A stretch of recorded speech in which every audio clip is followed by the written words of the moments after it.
Shalom, salam di dalam nama Yesus Kristus Tuhan kita. Beberapa waktu yang lalu, pikiran saya tertuju kepada salah satu demonstrasi atau unjuk rasa yang dilakukan di daerah Sumatera Utara. Mereka membawa banyak spanduk, Save Babi, Save Babi. Maka dari itu, timbul di dalam hati saya untuk menyampaikan satu kabar kebenaran melalui Alkitab. Maka judul pembahasan saat ini Save Alkitab atau Save Babi. Apa kata Alkitab mengenai hewan yang satu ini? Hewan ini menjadi salah satu tembok pemisah antara orang Kristen dan mereka yang tidak mengkonsumsinya. Ada beberapa ayat memang yang kontroversial di dalam Alkitab. Orang Kristen jadi pemakan segala-galanya setelah kematian Yesus. Karena Yesus adalah kegenapannya, maka sekarang sudah bebas makan apa saja, dan peraturan mengenai makanan dan minuman sudah dipalangkan di kayu salib. Maka bagi sebagian orang Kristen, mereka bebas makan apa saja dan minum apa saja. Mereka tidak punya batas lagi dan tidak punya aturan lagi. Mereka makan sesuai dengan apa yang mereka inginkan. Apa makanan dan minuman yang menjadi lambang kepada kematian Kristus? Dalam Kolose 2 ayat 16 dan 17, karena itu janganlah kamu biarkan orang menghukum kamu mengenai makanan dan minuman, atau mengenai hari raya, bulan baru, atau hari Sabat. Ayat 17, semua ini hanyalah bayangan dari apa yang harus datang, sedang wujudnya ialah Kristus. Saudara-saudara, dalam ayat ini ada makanan atau mengenai hari raya, atau mengenai bulan baru, atau Sabat, yang menjadi lambang kepada Kristus. Saudara-saudara, kalau kata atau ditempatkan di satu kalimat, ini bisa merupakan satu hal yang sama atau setara. Jadi makan dan minum ini adalah yang dimakan sewaktu perayaan hari raya, atau bulan baru, atau hari Sabat. Saudara-saudara, ayat ini saya sudah bahas di dalam video saya yang sebelumnya. Saya telah membahas begitu detail. Waktu perayaan Paskah, orang-orang Israel memakan daging domba. Mereka harus memotong seekor domba bagi mereka yang berumur 1 tahun di dalam setiap keluarga. Mereka harus memakan daging domba itu di dalam rumah dan harus habis, saudara-saudara. Dan syarat berikutnya dalam perayaan Paskah itu, mereka tidak boleh mematahkan satu pun tulangnya dari anak domba itu. Itu persis sebagai lambang kepada kematian Kristus. Pada waktu Yesus mati di kayu salib, maka tulangnya atau kakinya tidak dipatahkan. Tapi berbeda dengan kedua pencuri itu, kakinya dipatahkan. Jadi persis apa yang menjadi lambang, persis wujudnya ialah kematian Yesus di kayu salib. Jadi saudara-saudara, yang dimaksudkan ayat ini di sini adalah bahwa ada makanan dan hari raya yang merupakan lambang kepada kematian Kristus. Dan coba kita lihat, dan waktu hari raya tidak beragi, mereka makan roti yang tidak beragi sebagai lambang bahwa Yesus adalah kebenaran. Itu sebabnya sekarang ini kita tidak perlu merayakan lagi mengenai roti tidak beragi. Kalaupun kita makan roti tidak beragi, tidak menjadi apa-apa saat ini. Karena Yesus adalah kebenaran, sudah mati di kayu salib, dan sekarang dia sudah berada di sorga. Saudara-saudara, makanan haram tidak pernah menjadi lambang kepada kematian Yesus. Babi tidak pernah menjadi lambang kepada kematian Yesus. Jadi ayat yang di atas tadi dalam Kolose 2 ayat 16 dan 17, sama sekali ini tidak menyinggung mengenai makanan haram, bahwa kita bebas makan apa saja setelah Yesus mati di kayu salib. Tidak, saudara-saudara. 1 Timotius 4 ayat 1, tetapi Roh dengan tegas mengatakan bahwa di waktu-waktu kemudian ada orang yang murtad, lalu mengikuti roh-roh penyesat dan ajaran-ajaran palsu, ajaran-ajaran setan. Di waktu kemudian ada orang yang murtad, lalu akan mengikuti roh penyesat dan ajaran setan. Apa itu ajarannya? Mari kita lihat ayat selanjutnya. Ayat 3, mereka itu melarang orang kawin. Jadi saudara-saudara, kalau ada sekarang ajaran-ajaran yang mengatakan dilarang orang menikah, dilarang orang kawin, maka sesungguhnya ajaran ini tidak sesuai dengan Alkitab. Tetapi kalau ada orang yang tidak menikah oleh karena pilihannya sendiri, itu tidak termasuk dalam hal ini. Ini kalau ada ajaran melarang orang lain kawin. Lalu yang kedua, melarang orang makan makanan yang diciptakan oleh Allah, supaya dengan mengucap syukur dimakan oleh orang percaya dan yang telah mengenal kebenaran. Karena semua yang diciptakan Allah itu baik, suatu pun tidak ada yang haram jika diterima dengan ucapan syukur. Sebab semuanya itu dikuduskan oleh firman Allah dan oleh doa. Jadi saudara-saudara, ada kemudian kalau ada orang yang mengatakan di kemudian hari, ada orang yang melarang memakan makanan yang diciptakan oleh Tuhan. Karena semua makanan yang diciptakan Tuhan itu adalah baik, tidak ada yang haram, jika diterima dengan ucapan syukur dan oleh doa.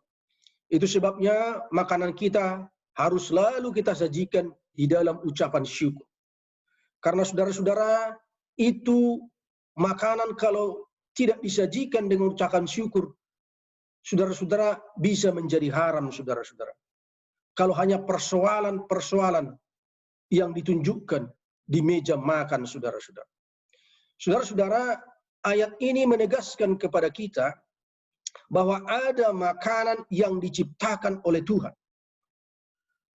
Apa itu makanan yang diciptakan oleh Tuhan? Karena makanan yang diciptakan oleh Tuhan ini semua itu baik, suatu pun tidak ada yang haram.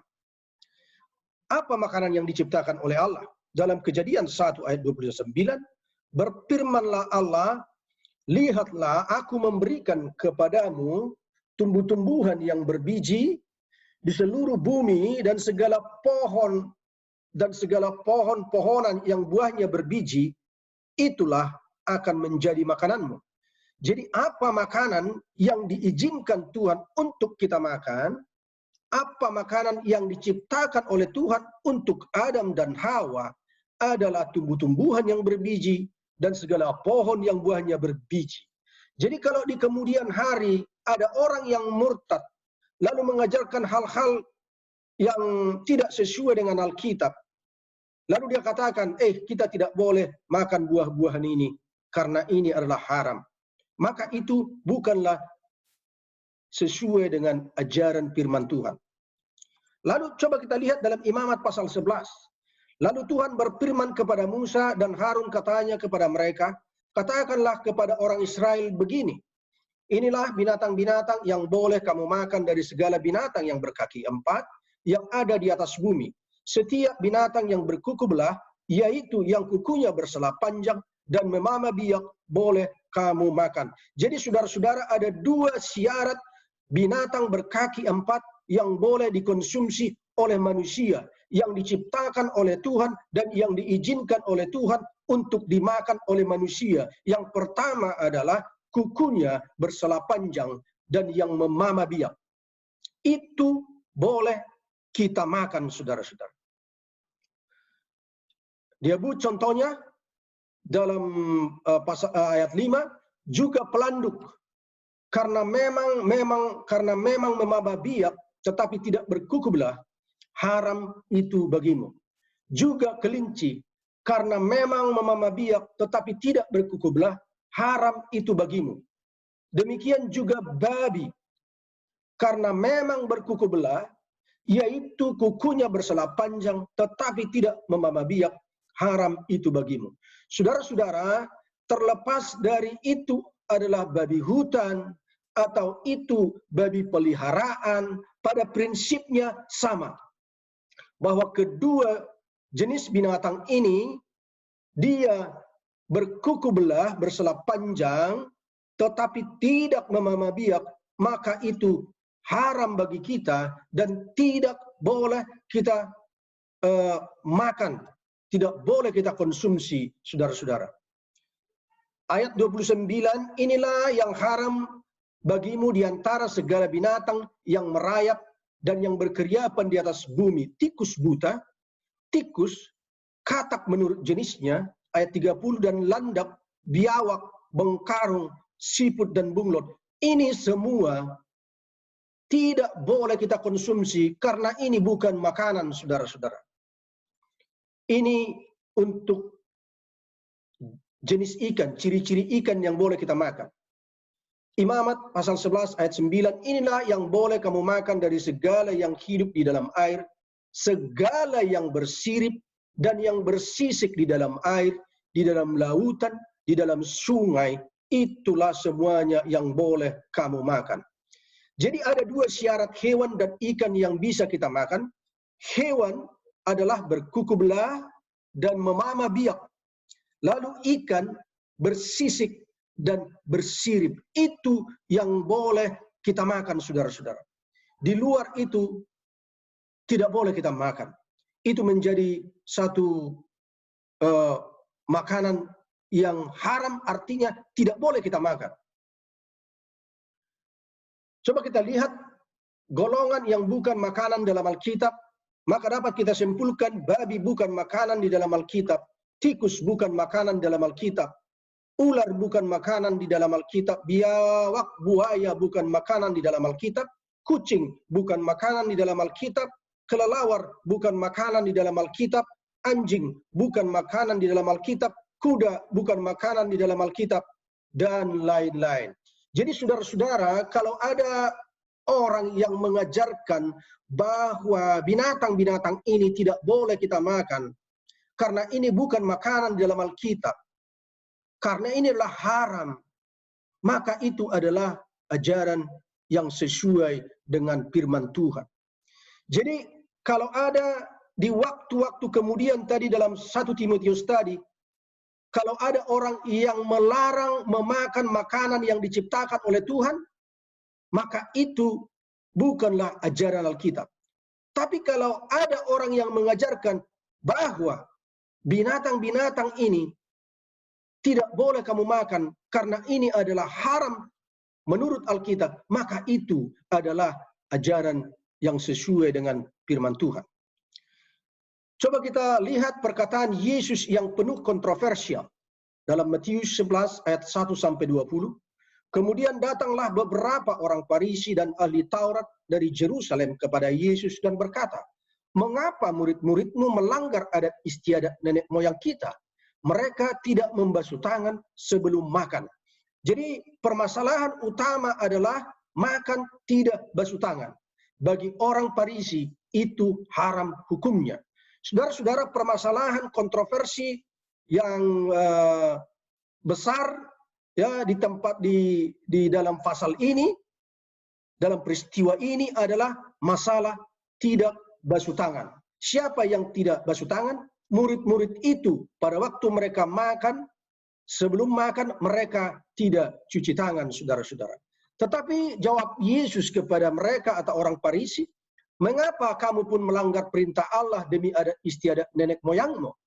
Lalu selanjutnya Allah atau Yesus berbicara dalam ayat 11, dengar dan camkanlah. Bukan yang masuk ke dalam mulut yang menajiskan orang, melainkan yang keluar dari mulut, itulah yang menajiskan orang.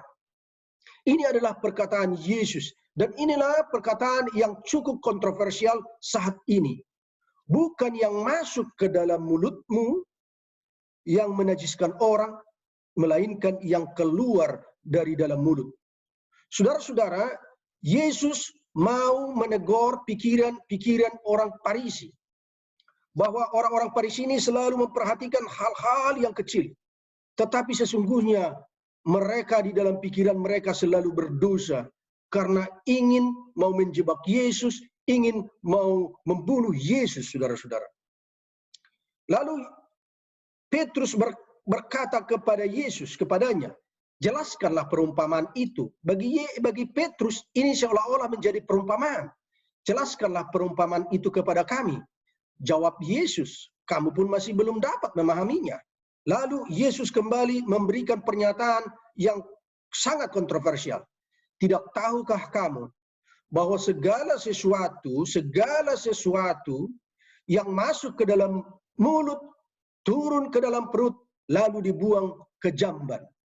Tetapi apa yang keluar dari mulut, yang berasal dari hati, itulah yang menajiskan orang. Jadi saudara-saudara, dalam pasal ini, Yesus mau memberikan satu teguran kepada orang-orang Farisi, oleh karena pikiran mereka selalu kotor, saudara-saudara.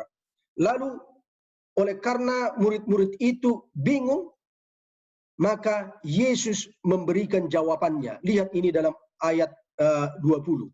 Ini adalah jawaban terhadap apa yang disampaikan Yesus yang cukup kontroversial tadi.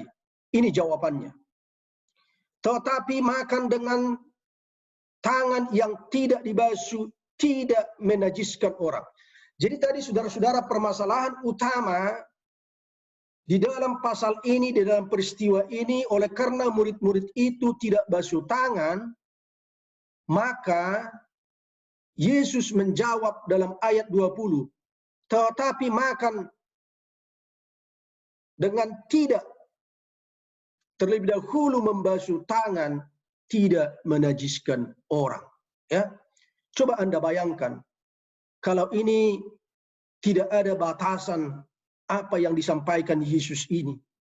Segala sesuatu yang masuk ke dalam mulut kita. Coba kalau kita memasukkan makan racun misalnya, atau makan makanan yang meracuni tubuh kita. Bukan hanya menajiskan kita, tetapi itu bisa membunuh kita, saudara-saudara. Itu sebabnya ayat ini harus dibaca dengan hati-hati. Apa itu segala sesuatu? Apakah ini segala sesuatu jadi menghalalkan semua makanan? Ya, jadi menghalalkan semua yang diciptakan oleh Tuhan ini. Coba kita melihat. Lalu kalau itu kita artikan perkataan Yesus itu segala sesuatu yang kamu masukkan ke dalam mulutmu, tidak ada batasan. Maka muncul pertanyaan, apakah barang haram seperti kokain, ekstasi, dan obat-obatan yang terlarang lainnya, kalau dimasukkan ke dalam mulut tidak membuat orang itu apa-apa, tidak membuat orang itu najis, atau bagaimana? Ini perlu kita jawab. Kalau itu kita terjemahkan segala sesuatu, maka kokain ini adalah sesuatu.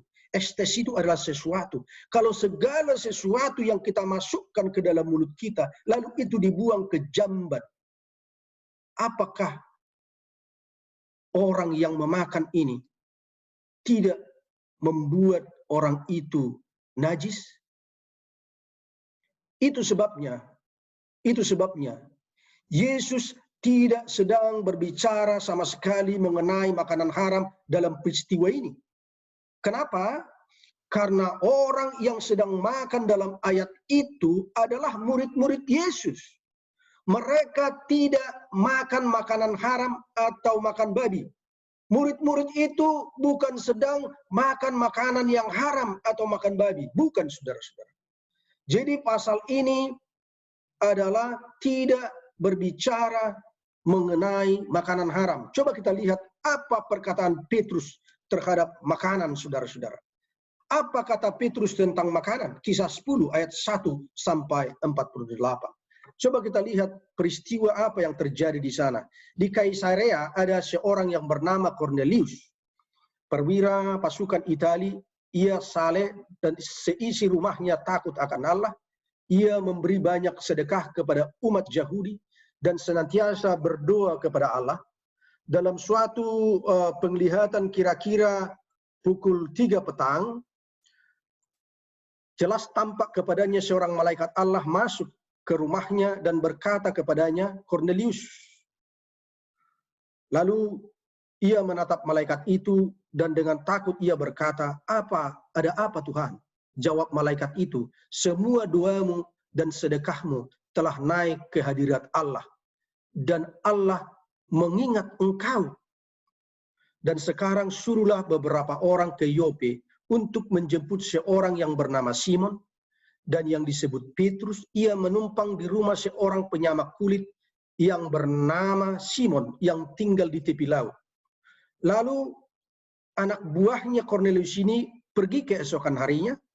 Lalu keesokan harinya ketika ketiga orang itu berada dalam perjalanan dan sudah dekat Yope, kira-kira pukul 12 tengah hari, naiklah Petrus ke atas rumahnya dan untuk berdoa. Lalu ayat 10, ia merasa lapar dan ingin makan. Tetapi sementara makanan disediakan, tiba-tiba rohnya diliputi oleh kuasa ilahi, tampak olehnya langit terbuka, dan turunlah suatu benda berbentuk kain lebar yang bergantung pada keempat sudutnya, yang diturunkan ke tanah. Lalu ayat 12, di dalamnya terdapat berbagai jenis binatang berkaki 4, binatang menjalar dan burung. Kedengaranlah olehnya suatu suara yang berkata, bangunlah, hai Petrus, sembelihlah dan makanlah. Tetapi Petrus menjawab, ingat ini jawaban Petrus. Tidak Tuhan, tidak Tuhan, sebab aku belum pernah makan sesuatu yang haram dan tidak tahir. Saudara-saudara, peristiwa ini adalah peristiwa setelah Yesus naik ke surga. Tadi peristiwa pada waktu Yesus berkata segala sesuatu yang masukkan ke dalam mulutmu dibuang ke jamban. Peristiwa itu pada waktu Yesus masih di dunia ini bersama dengan murid-murid itu.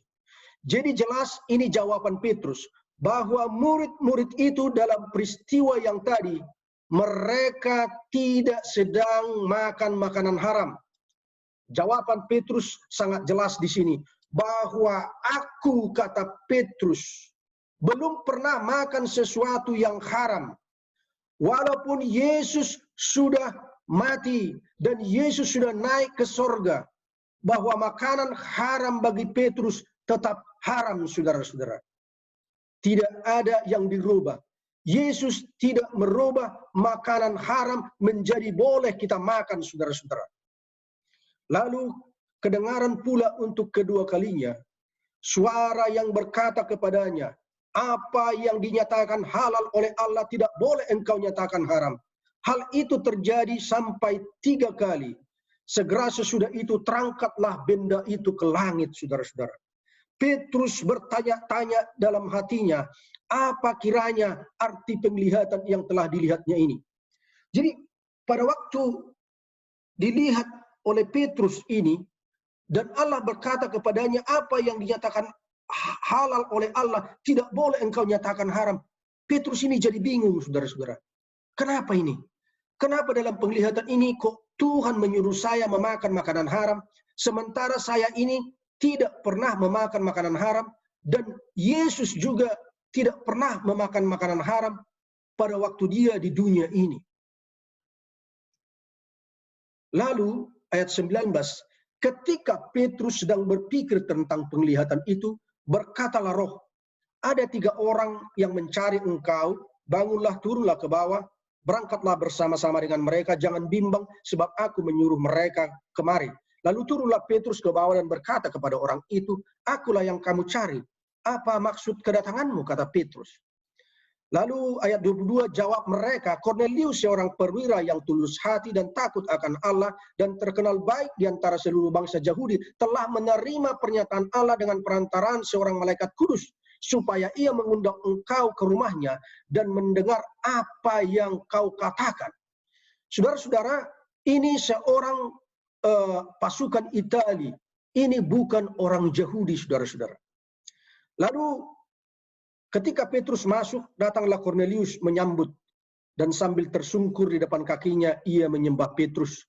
Tetapi Petrus menegakkan dia, katanya, bangunlah, aku hanya manusia saja.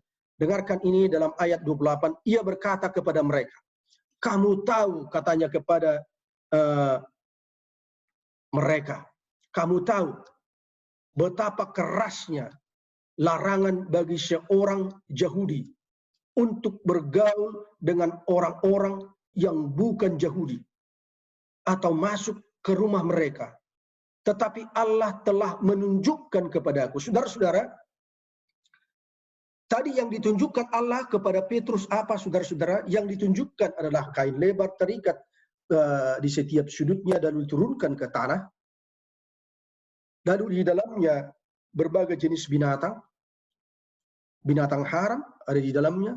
Tetapi yang diceritakan oleh Petrus di sini adalah bukan penglihatan tadi. Tapi yang diceritakan Petrus di sini dalam ayat 28, tetapi Allah telah menunjukkan kepadaku bahwa aku tidak boleh menyebut orang najis atau tidak tahir. Jadi arti penglihatan yang tadi adalah bahwa kita tidak boleh menyebut orang najis atau tidak tahir, saudara-saudara. Jadi arti daripada penglihatan itu bukanlah sesungguhnya mengenai makanan haram. Tetapi Petrus menjawab dengan nyata bahwa bagi Petrus itu adalah makanan haram. Itu sebabnya dia jawab, seumur hidupku aku belum pernah memakan makanan haram. Tetapi bagi Allah, yang dimaksudkan oleh Allah kepada Petrus adalah bahwa engkau tidak boleh menyebut orang najis. Sebab Petrus baru berkunjung ke rumah Kornelius, orang Italia ini. Ya, betapa kerasnya larangan bagi seorang Yahudi untuk bergaul dengan orang-orang yang bukan Yahudi. Jadi arti daripada penglihatan itu adalah kita tidak boleh menyebutkan orang najis dan kita harus bergaul kepada semua orang. Ayat 34, lalu mulailah Petrus berbicara, katanya, sesungguhnya aku telah mengerti bahwa Allah tidak membedakan orang. Ayat 35, setiap orang dari bangsa manapun yang takut akan dia akan mengamalkan kebenaran berkenan kepadanya. Jadi arti daripada penglihatan yang tadi adalah bahwa setiap orang dari bangsa manapun yang takut akan dia, yang mengamalkan kebenaran berkenan kepada Yesus, saudara-saudara. Ini arti daripada penglihatan itu. Lalu ketika Petrus terus berbicara kepada Kornelius, mengatakan, menceritakan bagaimana kematian Yesus, bagaimana dia ditangkap, bagaimana dia disiksa, bagaimana dia menyembuhkan, bagaimana Yesus membangkitkan orang mati, dan bagaimana dia disalibkan, dan bagaimana dia bangkit dari dalam kubur, dan bagaimana dia naik ke surga. Ayat 44, ketika Petrus sedang berkata, menceritakan yang tadi, turunlah Roh Kudus ke atas semua orang yang mendengarkan pemberitaan itu, dan semua orang yang percaya dari golongan bersunat menyertai Petrus tercengang-cengang karena melihat bahwa karunia Roh Kudus dicurahkan ke atas bangsa-bangsa lain juga. Jadi arti daripada binatang-binatang yang ada di dalam kain lebar yang tadi adalah melambangkan bangsa-bangsa, bahwa ke bangsa-bangsa lain juga selain bangsa Israel juga diberikan Roh Kudus, dicurahkan juga ke mereka. Jadi itu arti penglihatan di sini dalam Kisah pasal 10 ini. Jadi jelas bahwa bagi Petrus makanan haram tetap haram. Sebelum Yesus disalibkan, pada waktu Yesus masih hidup di dunia ini, bagi Petrus makanan haram tetap haram, saudara-saudara. Dan setelah Yesus mati dan setelah Yesus naik ke surga, bagi Petrus makanan haram tetap haram. Yesus mengizinkan babi mati lemas. Coba kita lihat peristiwa apa ini dalam Markus 5. Lalu sampailah mereka di seberang danau di daerah orang Gerasa. Baru saja Yesus turun dari perahu, datanglah orang yang kerasukan roh jahat dari pekuburan menemui dia. Karena sebelumnya Yesus mengatakan kepadanya, "Hai engkau roh jahat, keluarlah dari orang ini." Kemudian ia bertanya kepada orang itu, "Siapa namamu?" Jawabnya, "Namaku Legion, karena kami banyak." Ia memohon dengan sangat supaya Yesus jangan mengusir roh-roh itu keluar dari daerah itu. Adalah di sana di lereng bukit sejumlah besar babi sedang mencari makan. Lalu roh-roh itu meminta kepadanya, katanya, "Suruhlah kami pindah ke dalam babi-babi itu. Biarkanlah kami memasukinya." Yesus mengabulkan permintaan mereka, lalu keluarlah roh-roh jahat itu dan memasuki babi-babi. Kawanan babi yang kira-kira 2.000 jumlahnya itu terjun dari tepi jurang ke dalam danau dan mati lemas di dalamnya.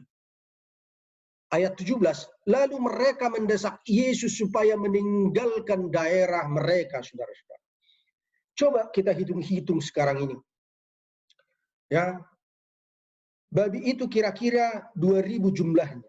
Kalau sekarang harga babi di angka 2 juta, ini mungkin paling murah kali ini ya. Maka harga babi yang mati itu 4 miliar, saudara-saudara. 4 miliar. Kalau ini terjadi di tanah Batak saat ini, dan kalau itu terjadi di tanah Batak saat itu, tentunya Yesus pun akan didemo dan diusir dari situ. Karena saudara-saudara tahu bahwa babi yang ini bukan jumlahnya sedikit, saudara-saudara. 2.000, ya, 2.000. Lalu dalam peristiwa ini kita ketahui, lalu mereka mendesak Yesus supaya meninggalkan daerah mereka. Jadi kalau Yesus ada di tanah Batak, peristiwa ini ada di tanah Batak, saudara-saudara, tentunya Yesus pun akan didemo dan diusir dari situ karena sudah memusnahkan 2.000 babi. Menjadi pertanyaan bagi kita. Ini perlu kita tanyakan di dalam hati kita. Mungkin nanti kita tanya Yesus, mengapa Yesus mengizinkan permintaan mereka untuk membunuh, bukan membunuh, membuat babi ini terjun ke danau, lalu mati lemas di danau. Mengapa Yesus mengizinkan hal ini terjadi? Saudara-saudara sudah mendengarkan tadi penjelasan mengenai binatang yang satu ini, bahwa Yesus mengatakan bahwa ini tidak boleh kita konsumsi, saudara-saudara. Yesus telah memberikan kriteria kepada manusia itu untuk binatang-binatang yang boleh kita makan. Babi tadi tidak memama biak, tapi dia berkuku belah, maka ini tidak boleh kita konsumsi, saudara-saudara. Roma 14. Ada jemaat itu di sana yang mempercakapkan pendapat-pendapat mereka.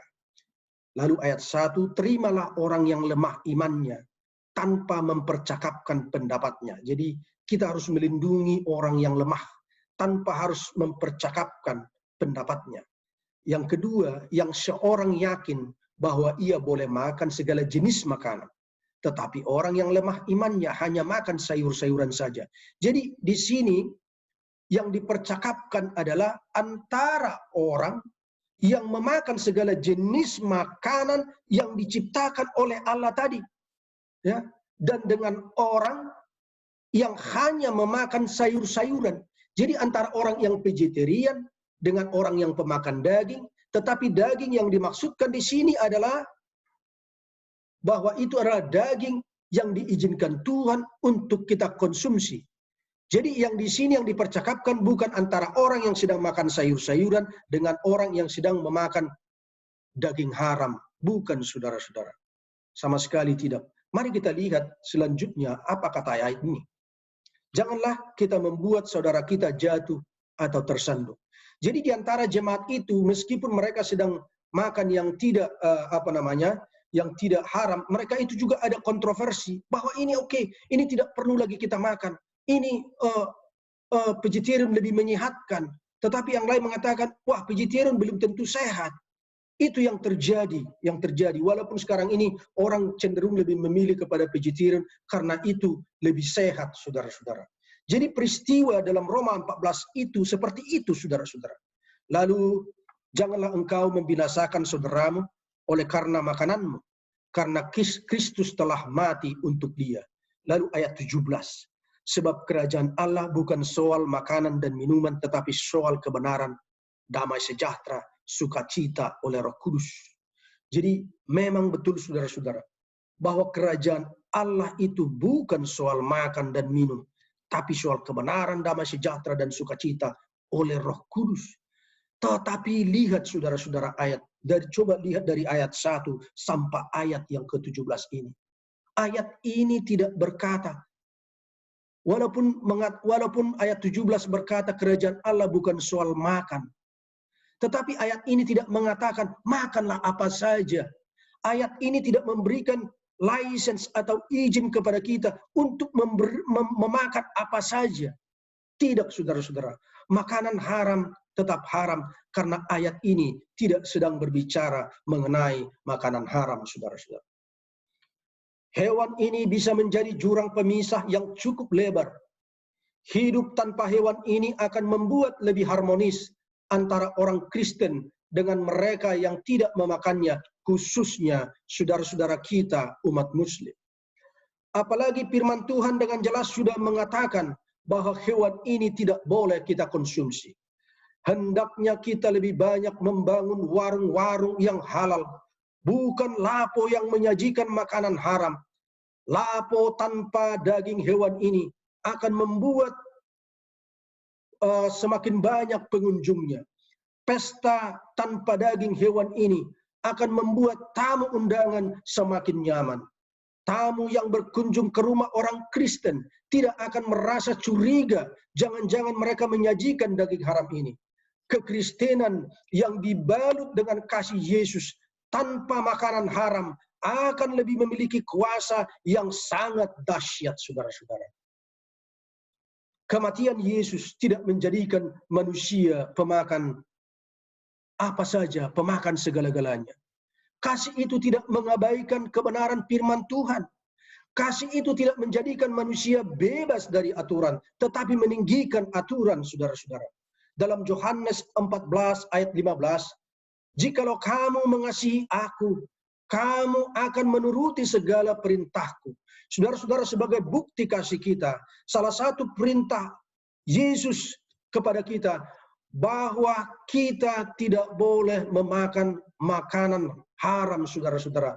Kita hanya boleh mengkonsumsi makanan yang Ia ciptakan sendiri, yaitu buah-buahan, dan tadi sudah kita lihat ciri-ciri binatang dan ikan yang bisa kita makan, saudara-saudara. Mari kita menyelamatkan Alkitab dari pengertian yang salah dari sebagian besar orang Kristen. Untuk itu, saya mengajak saudara-saudara dimanapun berada saat ini, saudara-saudara. Selamatkan Alkitab, save Alkitab dari pengertian sebagian besar umat Kristiani yang kurang tepat. Selamatkan Alkitab, bukan selamatkan babi. Kiranya melalui terang kebenaran Tuhan ini, kita semakin memahami bahwa sampai sekarang peraturan mengenai makanan dan minuman masih terus berlaku, saudara-saudara. Jadi marilah kita menyelamatkan Alkitab ini. Mari kita junjung tinggi Alkitab ini. Karena inilah sebagai dasar iman kita, saudara-saudara. Kiranya Tuhan memberkati kita semua. Amin.